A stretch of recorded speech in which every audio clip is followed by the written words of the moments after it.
Ya baik, di sini saya akan mempresentasikan tugas saya, yaitu anatomi dan fisiologi sistem pernafasan. Anatomi sistem pernafasan. Pernafasan atau respirasi adalah suatu proses pengambilan udara yang mengandung oksigen, pengeluaran karbon dioksida ke lingkungan. Oksigen yang dibutuhkan untuk proses respirasi sel ini berasal dari atmosfer yang menyediakan kandungan gas oksigen sebanyak 21% dari seluruh gas yang ada. Manusia membutuhkan suplai oksigen secara terus-menerus untuk proses respirasi sel dan membuang kelebihan karbon dioksida sebagai limbah beracun produk dari proses tersebut. Pertukaran gas antara oksigen dengan karbon dioksida dilakukan agar proses respirasi sel terus berlangsung. Respirasi dapat dibedakan atas dua jenis, yaitu respirasi luar, terjadi pertukaran oksigen dan karbon dioksida antara darah dan udara. Yang kedua ada respirasi dalam, ketika terjadi pertukaran oksigen dan karbon dioksida dari aliran darah ke sel-sel tubuh. Respirasi dilakukan dengan dua cara, yaitu 1. Respirasi dada. Pernafasan dada adalah pernafasan yang melibatkan otot antar tulang rusuk luar berkontraksi atau menggerut, sehingga tulang rusuk terangkat ke atas. Rongga dada membesar yang mengakibatkan tekanan udara dalam dada kecil sehingga udara masuk ke dalam badan atau paru-paru. Kedua, respirasi perut. Merupakan pernafasan yang mekanismenya melibatkan aktivitas otot-otot diafragma pada perut mengalami kontraksi. Kemudian diafragma mendatar. Volume rongga dada menjadi besar yang mengakibatkan tekanan udara pada dada mengecil sehingga udara masuk ke paru-paru. Alat-alat atau organ-organ yang digunakan dalam proses pernafasan. Yang pertama, cavum nasalis atau rongga hidung, faring atau tenggorokan, laring atau pangkal tenggorokan, trakea atau batang tenggorokan, bronkus atau cabang batang tenggorokan, paru-paru atau pulma, dan di dalam paru-paru terdapat alveoli dan pleura atau selaput pembungkus paru-paru. Kita masuk yang pertama, yaitu cavum nasalis. Hidung adalah organ indera penciuman. Ujung saraf yang menstimulasi bau di udara, kemudian impuls saraf diantar oleh saraf olfaktorius ke otak, sehingga sensasi bau akan dipersepsikan. Dalam selaput lendir, terdapat banyak kelenjar minyak dan kelenjar keringat. Juga terdapat rongga yang mempunyai banyak kapiler darah yang berfungsi menghangatkan udara yang masuk. Udara yang dihirup akan membawa zat kimia seperti aroma. Fungsi hidung. Sebagai saluran udara pernafasan, udara tersebut disaring oleh bulu-bulu hidung, kemudian zat kimia di udara akan melebur bersama dengan lendir di dalam rongga hidung dan udara akan disaring, dihangatkan, dan dilembabkan oleh sel epitel yang memiliki lapisan mukosa, membunuh kuman-kuman yang masuk bersama udara pernafasan oleh leukosit yang terdapat dalam selaput lendir atau hidung. Selanjutnya, faring. Faring adalah pipa berotot yang berjalan dari dasar tengkorak sampai persambungannya dengan oesophagus pada ketinggian tulang rawan krikoid. Faring merupakan percabangan dua saluran yang menghubungkan mulut dan kerongkongan. Faring memiliki panjang 12-14 cm dan memanjang dari dasar tengkorak hingga vertebra cervicalis ke-6. Udara yang telah sampai ke faring telah diatur kelembapannya sehingga hampir bebas debu, bersuhu mendekati suhu tubuh. Fungsi faring, penghangat dan pelembab. Dengan cara yang sama seperti hidung, udara dihangatkan dilembabkan saat masuk ke faring. Fungsi suara. Bekerja sebagai bilik resonansi untuk suara yang naik dari laring. Faring atau bersama sinus membantu memberikan suara yang khas dan berbeda pada setiap otang. Fungsi pengecap. Terdapat ujung saraf olfaktorius dari indera pengecap di epitelium oral dan bagian faringeal. Fungsi pendengaran. Saluran auditori memanjang dari nosofaring pada tiap telinga tengah. Fungsi perlindungan. Jaringan limfatik faring dan tonsilaring menghasilkan antibodi dalam berespon terhadap antigen, misalnya mikroba. Selanjutnya laring. Organ berongga dengan panjang 42 mm dan diameter 40 mm. Terletak antara faring dan trakea. Dinding dibentuk oleh tulang rawan tiroid dan krikoid. Fungsi laring untuk membentuk suara dan menutup trakea pada saat menelan. Ada dua lipatan mukosa yaitu pita suara palsu dan pita suara. Celah di antara pita suara disebut rima glotis. Di bagian laring terdapat beberapa organ yaitu yang pertama epiglotis, ketup tulang rawan untuk menutup laring sewaktu orang menelan. Pada saat bernafas, epiglotis terbuka, tapi pada saat menelan, epiglotis menutup laring.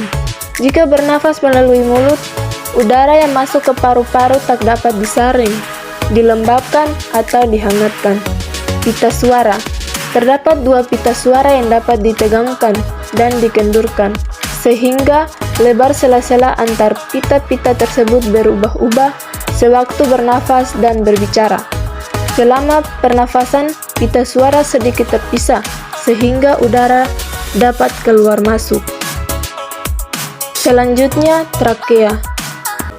Tersusun atas 16-20 cincin tulang rawan. Celah di antaranya dilapisi oleh jaringan ikat fiberoelastik.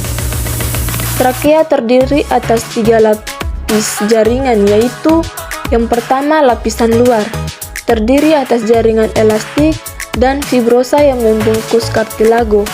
Yang kedua, lapisan tengah, terdiri atas kartilago dan pita otot polos yang membungkus trakea dalam susunan heliks. Ada sebagian jaringan ikat mengandung pembuluh darah dan limfe, serta saraf otonom. Dan yang ketiga, lapisan dalam, terdiri atas epitelium kolumnar penyereksi mukus. Fungsi trakea. Yang pertama, mengirim udara ke paru-paru. Selanjutnya, menyaring benda asing. Sel goblet dapat trakea memproduksi lendir untuk menahan benda asing, bakteri, dan virus agar tidak masuk ke dalam paru-paru. Yang ketiga, membantu fungsi sistem pencernaan. Tulang rawan yang berbentuk cincin memungkinkan trakea menciptakan ruang besar bagi jadi lebih mudah menelan makanan. Yang keempat, membantu batuk. Trakea akan berkontraksi untuk mempersempit lumen trakea agar udara mengalir lebih cepat melalui trakea saat keluar, sehingga lendir dan partikel debu lebih mudah dikeluarkan. Selanjutnya, bronkus. Bronkus merupakan percabangan trakea. Setiap bronkus primer bercabang 9-12 kali dengan diameter yang semakin kecil. Cabang utama trakea disebut bronki primer atau bronki utama. Bronki primer bercabang menjadi bronki lobar, bronki segmental, dan bronki subsegmental. Struktur bronkus primer mirip dengan trakea, hanya cincin berupa lempeng tulang rawan tidak teratur. Struktur mendasar dari paru-paru adalah percabangan bronkial yang selanjutnya secara berurutan adalah bronki, bronkiolus, bronkiolus terminalis, bronkiolus respiratorik, ductus alveolar, dan alveoli. Fungsi bronkus.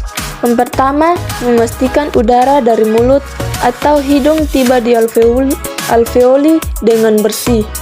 Yang kedua, membantu mengeluarkan debu dan partikel asing yang berisiko membahayakan paru-paru. Pada dinding bronkus juga terdapat bulu-bulu halus yang mampu menyaring mikroba dan debu keluar dari saluran pernafasan. Yang ketiga, menghasilkan dahak untuk mencegah peradangan pada bronkus. Dahak yang dihasilkan dinding bronkus ini dapat mencegah debu dan partikel berbahaya lainnya yang menyebabkan peradangan atau iritasi. Selanjutnya, bronkiolus. Cabang ke-12 sampai 15 bronkus. Tidak mengandung lempeng tulang rawan, tidak mengandung kelenjar submukosa. Otot polos bercampur dengan jaringan ikat longgar, epitel kuboid, bersilia dan sel bronkiolar tanpa silia. Lamina propria tidak mengandung sel goblet. Cabang bronkus kanan dan kiri bercabang lagi menjadi bronkus lobaris dan segmentalis. Percabangan ini terus menjadi kecil sampai akhirnya menjadi bronkiolus terminalis. Bronkiolus tidak diperkuat oleh cincin tulang rawan, hanya otot polos sehingga ukurannya dapat berubah.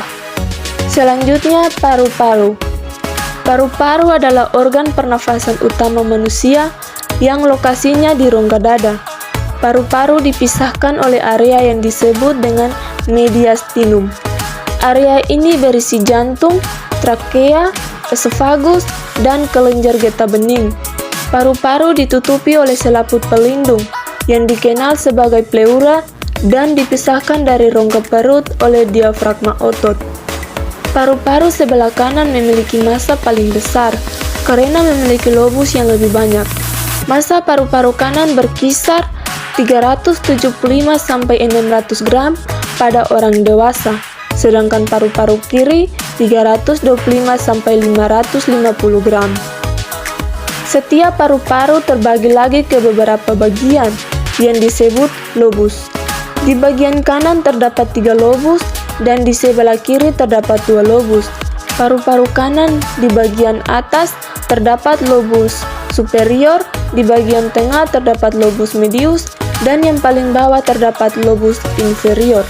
Sedangkan di bagian kiri hanya terdapat 2 bagian, atas dan bawah, sehingga hanya memiliki lobus superior dan inferior. Setiap lobus dipisahkan oleh struktur yang disebut visura. Selanjutnya, alveoli. Kantong berdinding sangat tipis pada bronkioli terminalis. Jumlahnya 200 sampai 500 juta. Bentuknya bulat poligonal. Sel epitel terdiri dari yang pertama, sel alveolar gapem atau sel alveolar tipe 1. Jumlahnya hanya 10%, menempati 95% alveolar paru. Yang kedua, sel alveolar besar atau sel alveolar tipe 2. Jumlahnya 12%, menempati 5% alveolar. Fungsi alveoli. Alveoli memiliki peran sebagai tempat oksigen dan karbon dioksida saling bertukar. Setelah oksigen diserap, darah akan mengalirkan karbon dioksida menuju alveoli untuk dihembuskan keluar. Karbon dioksida sendiri dianggap sebagai limbah dalam tubuh. Pertukaran antara oksigen dan karbon dioksida tersebut terjadi pada dinding alveoli dan kapiler. Selanjutnya, pleura. Membran serosa pembungkus paru. Jaringan tipis ini mengandung serat elastin, fibroblast, kolagen. Yang melekat pada paru disebut pleura visceral. Yang melekat pada dinding toraks disebut pleura parietal. Di antara pleura visceral dan pleura parietal terdapat cairan pleura yang berfungsi sebagai pelumas, sehingga memungkinkan pergerakan dan pengembangan paru secara bebas tanpa ada gesekan dengan dinding dada. Ciri khas yang mengandung banyak kapiler dan pembuluh limfe. Saraf adalah cabang phrenicus dan interkostal. Fungsi pleura. Yang pertama, membantu mengoptimalkan fungsi paru-paru saat pernafasan. Yang kedua, sebagai kantong tempat paru-paru menukar oksigen dari udara dengan karbon dioksida yang ada di darah. Yang ketiga, fungsi mekanis pleura adalah meneruskan tekanan negatif toraks ke dalam paru-paru. Fisiologi sistem pernafasan terdiri dari inspirasi dan ekspirasi, tahapan respirasi, fisiologi ventilasi paru, volume udara pernafasan, energi dan pernafasan, dan yang terakhir frekuensi pernafasan. Inspirasi. Menarik napas adalah proses aktif kerja otot ketika diafragma berkontraksi meluaskan rongga dada dari atas sampai ke bawah, menaikkan iga-iga dan sternum sehingga menimbulkan kontraksi otot interkostalis, meluaskan rongga dada kedua sisi dan dari belakang ke depan. Ekspirasi.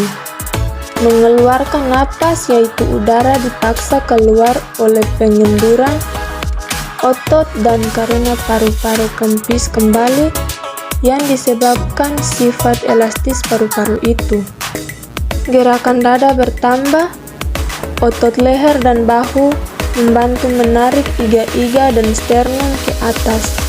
Otot sebelah belakang dan abdomen juga dibawa bergerak, dan alainasi atau cuping hidung dapat berkembang kempis. Selanjutnya, tahapan respirasi. Ada 3 tahapan dalam proses respirasi, yaitu ventilasi, difusi, dan perfusi. Ventilasi. Ventilasi merupakan langkah pertama dalam proses keluar dan masuknya udara ke dalam paru. Alveoli yang sudah mengembang tidak dapat mengempis penuh karena masih adanya udara yang tersisa di dalam alveoli yang tidak dapat dikeluarkan walaupun dengan ekspirasi kuat. Dalam kondisi tenang, frekuensi napas normal sekitar 12-15 kali per menit untuk mendukung metabolisme jaringan dalam jumlah yang cukup, tidak lebih dan tidak kurang. Pada orang dewasa, setiap 1 kali napas, udara masuk sekitar 500 cc atau 8-10 ml per kilogram berat badan yang disebut dengan tidal volume, sehingga setiap menit udara masuk ke dalam sistem napas 6-8 liter. Proses ini juga bertujuan untuk menghilangkan karbon dioksida yang dihasilkan oleh metabolisme. Selama inspirasi, oksigen yang dihirup dari udara berada pada konsentrasi sekitar 21%. Difusi. Proses berpindahnya oksigen dari alveoli ke dalam darah serta keluarnya karbon dioksida dari darah ke alveoli. Dalam keadaan beristirahat normal, difusi dan keseimbangan antara O2 di kapiler darah paru dan alveolis berlangsung sekitar 0,25 detik dari total waktu kontak selama 0,75 detik. Perpindahan O2 antara alveoli dan kapiler paru untuk berikatan dengan Hb serta dari kapiler ke jaringan dan sebaliknya. Semakin cepat oksigen yang berpindah, makin rendah konsentrasi oksigen tersebut di dalam alveoli. Sebaliknya, semakin cepat oksigen dimasukkan ke dalam alveoli dari atmosfer, makin tinggi pula konsentrasi oksigen di dalam alveoli. Pada kondisi paru-paru mengalami edema menyebabkan jarak difusi O2 menjauh hingga kadar O2 dalam darah menurun. Perfusi. Perfusi adalah proses distribusi darah yang mengandung banyak O2 dalam paru untuk dialirkan ke seluruh tubuh. Perfusi dipengaruhi oleh tekanan alveolar, kapiler pulmonal tertumpuk di antara perbatasan alveoli. Jika tekanan alveolar cukup tinggi, kapiler akan tertindih. Oleh karena itu, tekanan arteri pulmonal, tekanan alveolar, dan gravitasi menentukan pola perfusi. Selanjutnya, fisiologi ventilasi paru. Dalam proses pernafasan ada 3 tekanan yang penting untuk menimbulkan aliran udara, yaitu tekanan intrapleura, tekanan alveolus, dan tekanan transpulmonal. Yang pertama, tekanan intrapleura. Tekanan cairan dalam ruang antara pleura visceral dan parietal. Tekanan pleura normal sekitar 5 cm H2O untuk mempertahankan paru-paru tetap terbuka. Kemudian selama inspirasi normal, pengembangan rangka dada akan menarik paru ke arah luar dengan kekuatan yang lebih besar dan menyebabkan tekanan menjadi lebih negatif. Selanjutnya, tekanan alveolus. Tekanan udara di bagian dalam alveoli paru ketika glotis terbuka dan tidak ada udara yang mengalir ke dalam atau keluar paru. Maka tekanan pada sebuah jalan nafas sampai alveoli semuanya sama dengan tekanan atmosfer atau tekanan acuan 0 dalam jalan nafas, yaitu tekanan 0 cm H2O. Agar udara masuk, tekanan alveoli harus sedikit di bawah tekanan atmosfer. Tekanan sedikit ini dapat menarik sekitar 0,5 liter udara ke dalam paru selama 2 detik. Selama ekspirasi, terjadi tekanan yang berlawanan. Yang berikut tekanan transpulmonal. Perbedaan antara tekanan alveoli dan tekanan pada permukaan luar paru, dan ini adalah nilai daya elastis dalam paru yang cenderung mengempiskan paru pada setiap pernafasan, yang disebut tekanan daya lenting paru. Selanjutnya, volume udara pernafasan. Volume udara pernafasan pada setiap orang berbeda-beda, bergantung pada ukuran paru-paru, kekuatan bernafas, dan cara bernafas. Pada orang dewasa, volume paru-paru berkisar antara 5-6 liter yang terdiri dari volume tidal, yaitu volume udara hasil inspirasi pada setiap kali tarikan nafas normal, kira-kira sebanyak kurang lebih 500 ml pada rata-rata orang dewasa muda. Volume cadangan inspirasi atau volume komplementer yaitu volume udara ekstra yang dapat diinspirasi setelah volume tidal. Volume cadangan ekspirasi atau volume suplementer yaitu jumlah udara yang masih dapat dikeluarkan dengan ekspirasi kuat pada akhir ekspirasi normal. Pada keadaan normal sebanyak kira-kira kurang lebih 1200 ml. Volume residu yaitu volume udara yang masuk tetap berada dalam paru-paru setelah ekspirasi kuat, kira-kira sebanyak kurang lebih 1200 ml. Selanjutnya, energi dan pernafasan. Energi dari pernafasan akan digunakan untuk membentuk ATP. Kemudian molekul ATP akan disimpan dalam sel dan merupakan sumber energi utama untuk aktivitas tubuh. Setelah itu, gula atau glukosa dari pemecahan karbohidrat dalam tubuh diubah terlebih dahulu menjadi senyawa fosfat yang dikatalis oleh bantuan enzim glukokinase. Fosfat diubah jadi asam pirufat dan dibebaskan dalam bentuk H2O dan CO2 sebagai hasil samping oksidasi tersebut. Yang terakhir, frekuensi pernafasan. Cepat atau lambatnya frekuensi pernafasan dipengaruhi oleh beberapa faktor, di antaranya umur, jenis kelamin, suhu tubuh, posisi tubuh, dan aktivitas. Demikianlah hasil presentasi dari saya. Kurang dan lebihnya saya mohon maaf. Sekian dan terima kasih.